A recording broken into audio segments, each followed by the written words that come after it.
talking about my early life, I had no speech until age 4. And I can't emphasize enough the importance of early education. If you have 3-year-olds that are not talking, you've got to start working.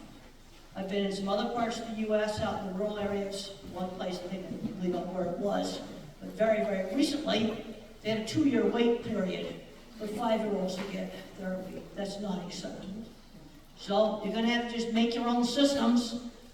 Get some grandmothers in the community to start working with these little kids, starting with teaching them how to take turns at little games, just interacting with them. Another thing is, horses were a very big part of my life, especially as a teenager. Horribly bullied, and the only place that I was not bullied was riding horses, and I showed horses when I was a teenager in 4-H horse shows, equitation, trail class. We had to work on that mailbox and that water canvas. In fact, one of the ribbons I was the most proud of was like a 3rd place out of 15 horses.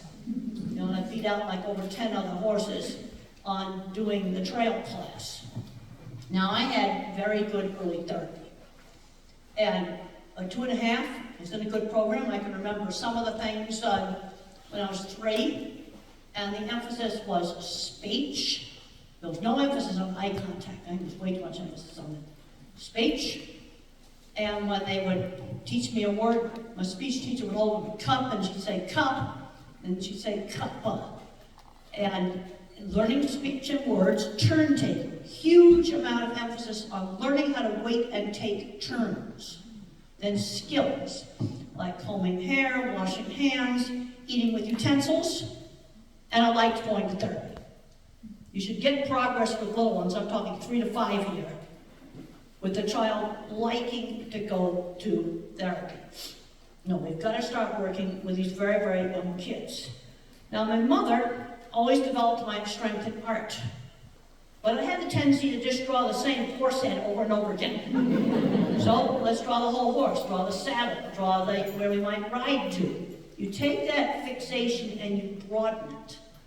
Broaden it. Let's say they like cars, we can teach reading with cars. Or let's say it's Thomas the Tank Engine. Well, Thomas has lots of other different kinds of train friends, and we can learn about freight trains, subway trains, passenger trains. You see, I'm taking the fixation and I am broadening it. Now, when I got to 3rd grade, I could not read. My mother just taught me with phonics, just sounding out my words, really simply, and starting with a book that's actually interesting and worth reading. It was The Wizard of Oz. It's my generation's Harry Potter, basically. And they were very concerned that I didn't know how to read. Now, I think another thing that helped me is a child of the 50s. Social rules were taught in a much more structured way. Kids were taught to say please and thank you, taught to wait and take turns, and when you made a mistake, they used what I call teachable moments. So if I reached across the table to grab the serving dish, Mother would say, ask your sister to pass it. She'd give the instruction instead of screaming no. This was a standard 1950s upbringing. The other thing that I'm seeing is grandparents come up to me all the time that have good jobs, and they discover they're autistic, later on in life. But they had a lot more social interaction. Yeah, the other big problem we've got is we're not making the transition from school to work. I'm seeing smart kids graduate from college, high-level lawyer, magna cum laude English major, and not be able to handle the workplace. Absolutely no work skills training. Now, one of my big interests right now is the different kinds of thinking. I'm an extreme visual thinker, and if you watch the HBO movie Temple Grandin, it shows exactly how I think. Also, the projects are accurate. Now, the first step is you have to realize different kinds of thinking exist, and I have my book out over there, Visual Thinking, and then I've got the young reader's version, Different Kinds of Minds. It's basically an abridged edition. It's easier to read, has most of the same material in it, but I tell business leaders, you have to realize that these kids think differently. Now, the object visualizers, the ones like me, who think in pictures. Imagine your memory is like all the pictures on your phone. But you got a very good search engine in your head for searching those pictures. That's how my memory works. So my kind of mind is good at art and mechanical. Also, these are the kids that get addicted to video games. I'll tell you how to get them off. Mechanical. There has been some very big successes with getting young adults off of video games and fixing cars. Now you've got your tourism industry out there, snowmobiles in the wintertime, boats in the summertime. That would be a perfect job for somebody on the autism spectrum to fix these things. And if you do both boats and snowmobiles, you're going to have year-round work. So I'm always looking for jobs. And these young adults have found motors were more interested in video games. Now the other thing that worries me about jobs and things like animation is artificial intelligence is going to take that over. But it's not going to fix your snowmobiles. So I'm going to tend to push the mechanical things, the hands-on stuff. So that's my kind of mind. Absolutely horrible at higher math. Totally horrible. Now let's take a business math class.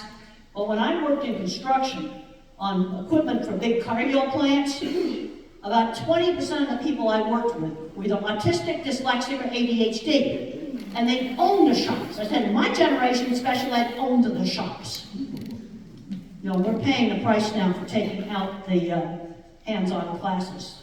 And some of the schools now are putting them back in. Now your second type of mind is your mathematical spatial visualizer. Patterns. Not pictures, patterns. Music and math. Okay, I've been hearing a lot about pathological demand disorder. I don't know what kind of BS we're going to think up next. I'll tell you what to do with little elementary school kids that are math geniuses and they're bored stiff, baby math. It's a high school algebra book. Dig it out of the attic and give it to that kid. For me, an algebra book says doorstop. For this kid, it'd be a door. But in the last 6 months, I've run into 3 cases of elementary school kids becoming gigantic behavior problems because they were forced to do stupid little baby math over and over again when they should have been taking some high school math. I'm not suggesting putting them in high school. I'm suggesting bringing those materials down to that kid's desk in the classroom. Because boredom causes a lot of behavior problems. And they got labeled pathological demand disorder. And then you have your word theories. And I just talked to somebody at the book table, and we've got lots of books on the different kinds of thinking available over there, both visual thinking and the kids edition, which is an abridged edition. It's easier to read. You can tell that to adults too. But I had somebody come over to me, there was a verbal thinker, and they said to me, reading one of my earlier books, The Autistic Brain, they understood that the kid did not think verbally. Yeah, that was an eye-opener. Now there's some autistic individuals that are verbal thinkers. These are the ones that love history and facts. These are the ones that might be very good at the farm and fleet store because they can memorize every part number in the warehouse and find anything. They can also be very good at things like guides, tour guides, because they'll know all the facts. Also specialized retail. Auto parts store has been very, very good because it's quiet and there's no multitasking. They get recognized for knowledge of the things they sell. And they help people buy the right car, the right snowmobile, not the most expensive one, the right one. People appreciate that. So those are the different kinds of thinkers. And most normal people are mixtures. Now, verbal thinking, you tend to overgeneralize. Now, right now in autism, we've got, we're going all the way from Einstein, who had no speech delay 3, to somebody who can't dress themselves and may have uncontrollable epilepsy. And it's all labeled autism. But they need different kinds of services. See, this is where verbal thinkers tend to overgeneralize. All right, let's look at sensory issues. These things are real. They're also very variable. Okay, let's say a child is scared of the vacuum cleaner or some other noisy thing. Let the kid turn it on and off. And that vacuum cleaner may go from the most awful thing to a favorite plaything. I just heard this afternoon about a nonverbal adult who thought the skid steer loader was really fun. And it made a lot of noise, but you see, he could control it. This is one of the keys. The loud noises can often be tolerated a lot better if the child or adult can control it. Another issue we're running into is wearing headphones all the time. You wear them all the time, hearing will get more and more and more sensitive. Now what you want to do is have them with you all the time. That's control. So if a police car goes by with a siren, you can put it on for that. But one family got her kid over being afraid of sirens by taking him down to the firehouse and letting him turn the siren on a whole bunch of times. Or you sit in a police car and turn the siren on a whole bunch of times. You see, this element of control is very, very important. And you have the headphones with you. But I've seen kids get so sensitive, they couldn't tolerate just normal conversation at home. So that's one of the ways to help deal with some of the sound sensitivity. But some of these individuals are going to need, maybe places to chill out, calm down. Now then let's look at visual processing problems. I don't have these problems. But some individuals, when they go to read, they'll see the print jiggle on the page. That's maybe 10 or 20% of dyslexics. Try printing the homework on different pale colored papers. Gray, tan, light blue. The kid or the adult has to pick the paper. I've seen that save college careers. Colored papers. Really, really, really simple. Also, some individuals can see LED lights that flicker. I'll tell you how to find them. Pull this thing out and photograph the room in slow motion video. You will find the bad lights. Now, if there's windows in the classroom, get them over by the window. If there's no windows and you can't get rid of these lights, then you buy a lamp. Let the child pick out a lamp and an LED that does not flicker and put that next to their desk. You see, I always like to figure out simple ways to deal with these problems. I had a student that had a problem with this years ago, and it was fluorescent light, which is pretty well phased out now. But she would just space out and couldn't function in a classroom that to her looked like a strobe light going on and off. You can get this problem with head injuries. Say veterans with head injuries, you can get it. You can get it with autism, maybe 10% of the time. Dyslexia, it's only a subgroup, it's not all dyslexics. It's a subgroup. But those are some sensory things we can do something about. Also, scratchy clothes. Well, like these pants right here, I buy them from Walmart. I have to wash them 3 times before I can sit on a long plane with them. Yeah, wash them 3 times. Maybe let the individual, they'll pick out some clothes, they'll be more comfortable. And that doesn't mean you just wear sweatpants. One of the things that's an issue, where we have to make some accommodations, is I want to figure out how to get these kids out doing things. Because I've worked with plenty of autistic people, they were geniuses at building things.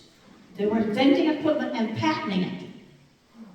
And we're still using the equipment today, even though the patents have run out. Things like the best rail switch in the industry, or the tracks in the beef cooler. I know the person who invented that. The patents ran out probably 20 years ago. But purely mechanical devices. And we've got an issue right now with losing the skills. I'm going around the hotels and the elevator certificates have expired. Because they don't have people to fix the elevators. More and more broken elevators in hotels. Those jobs are not going to go away. We don't have people to fix these things. Food processing equipment. We're importing a lot of this stuff from Europe. We're not making it. There's all the fuss now about the state-of-the-art chip-making machine. It's from Holland. But the Chinese already figured out how to make a phone with the old-fashioned machine by running it 4 times. It's called the Mate 60. And yeah, there's only one way to stay ahead. I've also been up to Silicon Valley. Where do the mathematical kids go? They run to Silicon Valley. Watch Mark Zuckerberg squirm around in Congress. And Bill Gates, Elon Musk, they're all on the spectrum. We wouldn't have any technology without the spectrum. Where do you think computers come from? I've been out to those companies. But let's look at some places where we do have to make some accommodation. And one of the things in the problem is processor speed. If I was a computer, I'd be an Intel 286. You know, it's the very, very first personal computer with Intel inside, the Intel 286. So you get this tiny little processor, but I have warehouses full of memory. So there's a lot of things where I use lots of memory, I can be really good at it. But what does slow processor speed do to me? Okay, a young child, you might have to wait for them to respond with a language. Slow processor. It's like 2 bars on a phone, you don't download a web page very fast. 1 bar, you can't even hardly download. Inside this building, beautiful, beautiful building, but it's a perfect Faraday cage. 2 layers of metal here all around. Yeah, 5G doesn't go through it, and 5G is worse, because it's high frequency. We've got a building now, an experiment station, where I can't use my phone anymore. But you've got to give them time to process when you're working with the little ones. You get too hard in their face, they freeze. So like clicking on the computer too many times, and it freezes. The other thing is, I cannot remember long strings of verbal instruction. So here's a very simple accommodation. They'll save a ton of jobs. Pilot's checklists.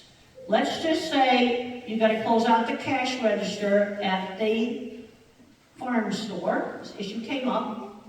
You give them a checklist of the steps. I'll tell you how you don't do it. I watched a gate agent at the airport trying to train a gate agent. I came up, my boarding pass wouldn't scan. And they say, you just do it like this. Like, there's no way I could learn it. And then the poor trainee was trying to do it, and finally the other agent just reached over and the ticket came out. That's not the way I would have to learn that job. Let me tell you how I have to learn that job. We have to go when the airport's not busy. Okay, print a boarding pass.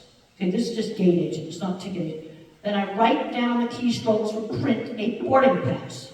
Change a seat. The common things you have to do. The key steps. I'd work on memorizing them too, and I'd make up jingles that might not be that nice. Print a boarding pass. But that is the way I would have to learn it. Now just watch this really experienced kid. Look, you just do it like this. No.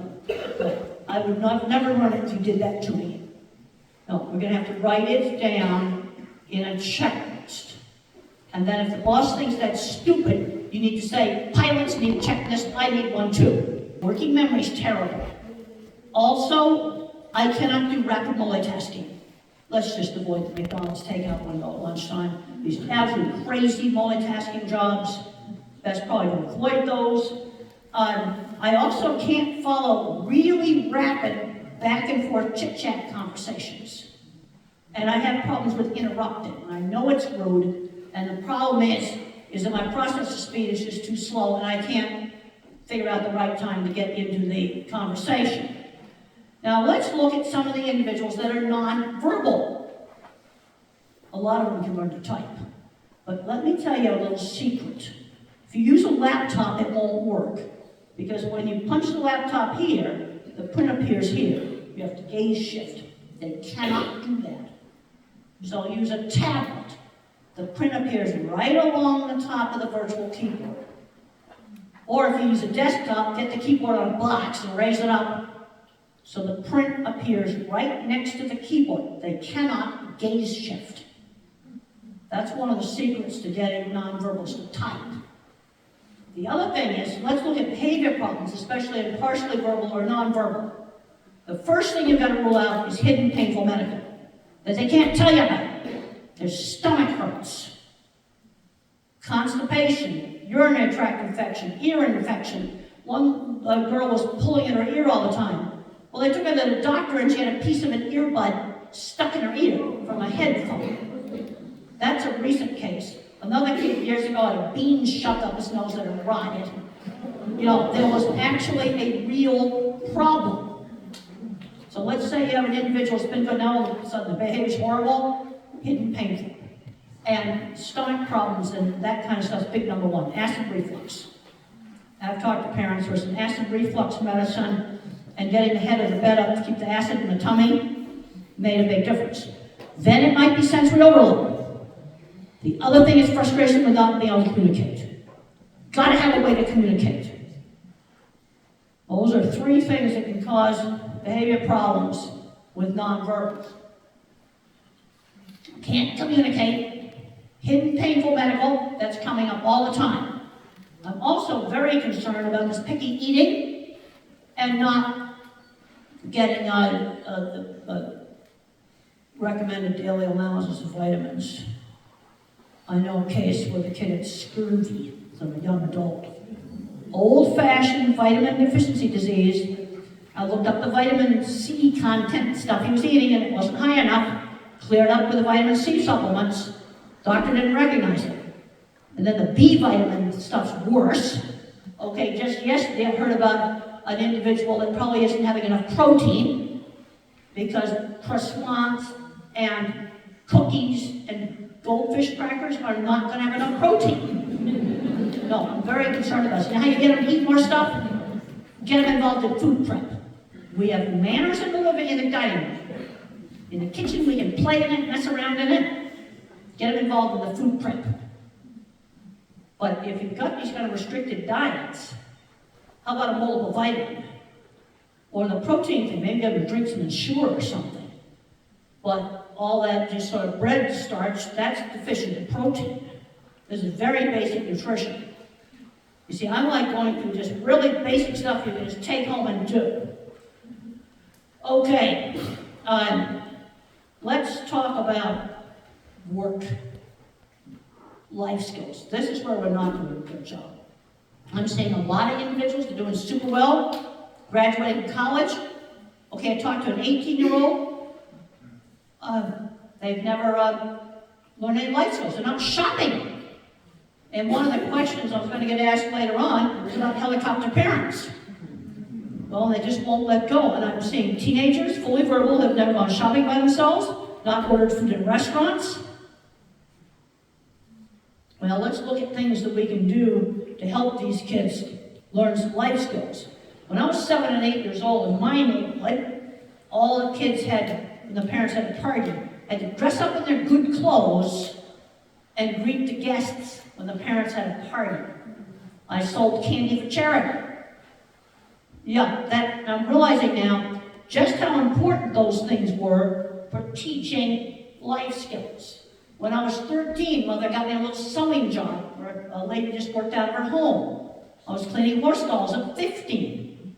I was learning how to work. And I have a paper you might like. It's called How Horses Help the Teenager Make Friends and Learn How to Work. You might like that paper. It's an open access paper online. But we need to be learning these skills. And I've had parents say, I can't let go. And I'm seeing too many college students never had a job. And we need to just make it happen. Find the back doors. Just start teaching them to work. And let's start with these grandparents that were successful with their jobs. They had paper routes at age 11. Well, those don't exist anymore. So let's think of things that we can have them do. How about a church volunteer job? How about helping out here? Find things in the neighborhood that they can do on a schedule where somebody outside the family is the boss. That needs to start around age 11. And then real jobs. And they get a little older. Working in a store. Just find things here in the neighborhood that they can do. And when they're 18, they can just get out and do anything. Fix the snowmobiles, they can ride them, they can get involved in guiding, but get them out doing real things. Another place we're not doing very well on is teaching driving. I'll tell you right now, it's going to take a lot longer. I am very lucky that my aunt's ranch, the mailbox was 3 miles away on a dirt road. That gave me 6 miles of driving practice 6 days a week, 36 miles a week. And I started out in the middle of the horse pasture. It's going to take a lot longer. Because what you have to do to deal with a small processor is you've got to learn how to drive the car and get that on autopilot, get it into motor memory, before you touch traffic. Much, much more practice. In absolutely safe places. And I'm saying everybody's too scared to do it. I'm saying, okay, the city, I just talked to a family the other day, an 18-year-old, it's going to be the center of the community college parking lot. That's where you start. And if the car lurches, there's nothing to hit. Okay, around here, there's all kinds of back roads. That's where you start. I did over a month of mailbox driving before I did any traffic. I'm talking about working into this really slowly. Working into it really, really gradually. Because if I hadn't learned to drive, that would have really limited the things I could have done. No, we need to learn it, and we need to take the time to learn it safely and slowly. I finally got a license. I was a year before I went near a freeway. I'm talking about working into it slowly. But getting the driving, the steering, brakes, the accelerator, get that into muscle memory. And I actually had to learn to do a clutch, 3 on the tree, and a horrible pickup. Well, that was in the middle of the horse pasture, and the horses all took off. Nothing to hit. Now let's talk about friends. I just did a big talk at the Paramount Theater outside of Washington, D.C., and several adults asked me about emotional relationships. It's going to be friends through shared interests. For me in high school, when I was bullied, it was horses and model rockets. For another kid, it might be band, music class. I suggested to one parent to get a kid into a chess club, a computer programming club. But I want them out there doing these things, real activities with other people. That's where they're going to get friends. When I was at the Paramount Theater, I talked to a lady, the autistic lady, and she was really happy. She had her archery club and her crafting club. You see, that gave her social life, friends with shared interests. Another lady loved her membership on more real things. And what they're doing here is wonderful. I really like over there how each horse has its own grooming tools. They learn the name of the horse, then they learn the name full of different brushes. You see, they're teaching you some language right there at the same time. You see, and making riding as a way to learn a lot more things. And some of the best friends I ever had were in construction. So, we used to love to talk about building things and how stupid the suits were. But also, the different kinds of thinkers can work in a collaborative manner. Like when I did the visual thinking book, I wrote the rough drafts kind of disorganized. Betsy, my verbal co-writer, smoothed them out. That's the different kinds of minds working together, understanding differences. Let's take the food processing plant. My kind of mind makes the mechanical equipment, but the mathematicians do the refrigeration system. We don't understand refrigeration. That requires too much math. But you see, that's where to make a food processing plant, you need to have both kinds of minds. And I want to see these kids get out and do really good things. And I've had parents say to me when they finally got on the right job, he blossomed, he bloomed, he became an adult, he opened up. No, we've got to make that transition to work, but we do the pilot's checklists, and we avoid what I call the chaos jobs. I saw usually a bookstore would be a wonderful place to work. We have a great big bookstore in Fort Collins, but their Christmas wrapping station would have been a nightmare. And I looked at that and I go, no, we don't put them there. Let's not start Barnes and Noble at Christmas time. Wouldn't be a good idea. Well, what we're going to do now is we're going to just open it up for lots of questions and discussion. And then I'll repeat the questions. So I'm going to pick somebody if nobody has a question. Okay, I'm going to pick somebody, so you better get their hand up. Okay, I'm going to pick, okay, right there. Some parents have a hard time accepting the child has autism. What resources are out there to help them understand autism so they won't be afraid of it and move forward in helping their child succeed? Well, let's just, that can be a problem. Okay, if you have a 3-year-old that's not talking, something is definitely wrong. You know, that's, you see, then you can have the person who's just socially awkward, what they used to call Asperger's, no speech delay, socially awkward. That's half of Silicon Valley. Oh yeah, you really want to see some squirming? Look up Bill Gates antitrust depositions. They're from the late 80s. And when he's asked the hard questions about the emails they dug up that he drugs. When they dig up the really bad emails. They're old and they're blurry. I think they're still available online, and then Mark Zuckerberg in Congress, you watch him swim all around. But the thing is, when kids are very little, like when I was 3, I looked very severe. Now the good news is I did not have epilepsy. That was the good news. You start working with the little ones, and they kind of go into 3 groups: fully verbal, partially verbal, and nonverbal. But some of the nonverbals can learn to type. They don't speak, but they can learn to type. And they discuss problems like not being able to control their movements, vision systems scramble up, and one of the reasons why they touch and smell things is those senses actually work. Where vision's messed up and distorted, like a really totally pixelated mess of a satellite picture, sort of thing. But we've got to get them out there, and we're going to do it early intervention. The worst thing you can do with a 5-year-old, a 3-year-old is not talking, is nothing. Rule out deafness, and then you better get working with them. You can't wait 2 years until the kid's 5. We've got too much brain development going on. No, we're going to have to make our own programs. And then out in this place where they had no services for 2 years, like they're having play groups at the library. You're going to have to make your own services. We just can't call them therapy. There's the horse ministry. I can't tell you where it is because they don't do all the path stuff. They're doing what they got to do to have services. I encourage them. Because we're going to have to do stuff in the community about some of this stuff. And you got a 3-year-old that's not talking. Yeah, you already got a diagnosis. He's not talking. Make sure he's not deaf. And then you got to start working with him. Because nothing is the worst thing you can do.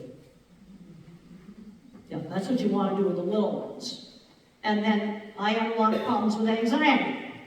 And my anxiety got worse all through my 20s. I've been on antidepressant medications for 40 years. It stopped a lot of the anxiety. And I discussed that in my old book, Thinking in Pictures. We have plenty of copies over there. Some people say, no, you should never use meds. They saved me. And, take a little bit of the right medicine. I've seen messes when people went off of the right medicine, really bad consequences. But if you would recommend reading the chapter in the book, then you make your own decisions about it. But the anxiety and my fear system was on overdrive, was tearing me apart. Colitis attacks that just would not stop. Went on the meds, colitis cleared up in 2 weeks. I still have a little bit of it. 90% cleared up. I was just being constantly stressed. And some of the people I worked with in construction were on Prozac. And the mistake that's made with antidepressant medication is too high a dose. Throw the label away. It's starter dose or less. Starter dose or less of drugs like Prozac or Zoloft or Celexa, stuff like that. Meds haven't changed, even though that's 25 years old, hasn't changed. The drugs haven't changed. Still the same stuff. Okay, right there. Do you think any as to the cause of autism? Oh, cause of autism is mostly all genetic. Mostly genetic. Now, I think there can be, some environmental things, especially if it's some real heavy contamination with something. But the primary thing is genetic. Because you take 2 parents that have autism, maybe the no speech delay type, more likely has some non-speaking kids. Yeah, it's very, very highly heritable. Then you look at twin studies, and what's called the concordance rate. In other words, you have 2 identical twins, they both have it. Yeah, the identical twins are much more likely to both have it than non-identical, genetically different twins. There's ancient old studies on that. No, it's mostly genetic. And you get out to Silicon Valley, you get out to places that really creative companies, tons of autism. Tons and tons of autism in Silicon Valley. And there's an old article in Wired magazine about the geek genes. You see, a little bit of autism gives you technology. A brain can either be more thinking, or a brain can be more social emotional. At what point do you put the label on the nerd? There's no black and white dividing line. And then you get some individuals labeled autistic that might have other problems that probably isn't the correct diagnosis on some of the very severe stuff. But they're labeling with that to get services. Okay, back there. Doctor, what's the best way to get a child to overcome failure? You get them to try something and they fail and they don't want to try it again. How do you overcome that? Overcome failure? Well, one of the things that helped me when I was a little kid, I would tinker for hours with little bird kites. And I would experiment with different designs. And a lot of them did not work. But they were just little bird kites. They weren't something really that big. Kids aren't doing that kind of tinkering where they can just learn from their mistakes. Well, I designed a lot of equipment, and in 1980 I had a project failure. Yep, I went into a big depression about that. And then I had to look at what did I learn from that. I tried to fix lameness in pigs with conveyors. No, you breed pigs that aren't lame. You got to look at root causes of problems. The other thing that helps on some of that failure stuff is not putting all your eggs in one basket. So if one project fails, you've got some other projects. I learned that when I went to a consulting seminar when I first started. There were two things. Never sign a non-compete clause. I learned that really early. And the other thing was, don't put all your eggs in one basket. So if something does fail, you haven't lost everything. And then you have the perfectionism problem, where they're destroying good work. Well, let's sort of look at things like, you have to get work up to a certain level of quality. That if you look at the photography, let's say, of some of the best photographers, oh, you might find lens flare or some other kind of thing like that, but the picture was so good that they used it. Now, you've got to get work up to a really good quality, but you can never be perfect. It's like absolute zero. Learn about absolute zero in physics. You can never get there. You just get closer and closer. But I think part of the problem we got is we've got so many kids today totally removed from practical things. I had a girl in my class 2 years ago who had never measured anything with a tape measure. You know, we've got to get kids out doing a lot more different things. And I also want to really push the hands-on things because I'm very concerned about artificial intelligence and the stuff it's going to replace. Video game design is going to be one of them.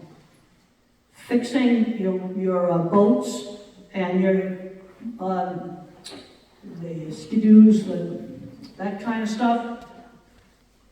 Snowmobiles, that's not going to be replaced by robots. Those are jobs that won't go away. In the city, fixing elevators. I've been checking expired inspection certificates because there's just not a technician to fix them. Like our Hilton Hotel right in town had a broken elevator in 5 months. Then when they had 2 broken elevators, it took a week to get the technician there, and the guests were really angry with the hotel manager. It's happening right now. Because they had to go in the kitchen and use the service elevator to get to the 6th floor. Yeah, that's our Hilton Hotel, our nicest hotel in Fort Collins, right by the university. That just happened. And I talked to the manager just before I came in, she said they were really angry. They chewed her out really good.